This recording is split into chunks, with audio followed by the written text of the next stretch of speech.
Madras college చదువుకుంటుంది. ఆ నుంచి వచ్చి ఇక్కడ హైదరాబాద్ లోనే ఇల్లు, ఇంటికి వెళ్లకుండా ఆఫీస్ లో చుట్టూ తిరిగి వాళ్ళు 2000 కట్టమంటే 2000 కట్టుడు, 3000 కట్టమంటే 3000 కట్టుడు, ఇది చాలా మనీ పోగొట్టుకున్నాను.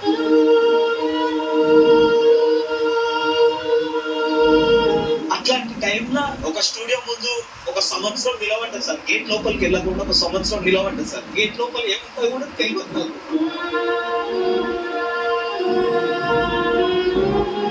ఆ టైంలో మేనేజర్ గారు లోపలికి నన్ను చూసి కుట్టుపట్టి ఎన్ని రోజులు చుట్టినావు అని చెప్పి లోపలికి తీసుకెళ్ళాడు. ఆ టైంలో ఇదే జెమినీ టీవీలో ఒక కామెడీ షో చేసినాం సార్. అక్కడి నుంచి ఇప్పటి వరకు స్టిల్ 11 సంవత్సరాల నుంచి నన్ను ఎక్కడ వదిలిపెట్టకుండా ఇక్కడ దాకా తీసుకొచ్చింది సార్.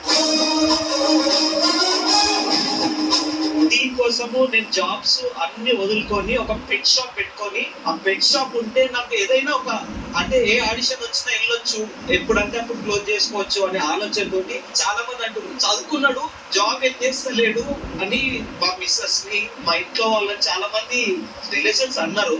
అయినా నేను చేయడానికి కారణం ఇగో ఇక్కడికి రావడానికే నేను ఆ షాప్ పెట్టుకున్నాను సార్.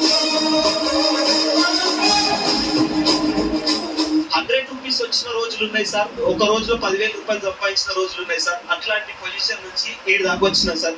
దానికి కారణం అన్న చందన్ననే సార్. నిజం చెప్తున్నా, నువ్వు లేని నేను లేనన్నా నిజంగా.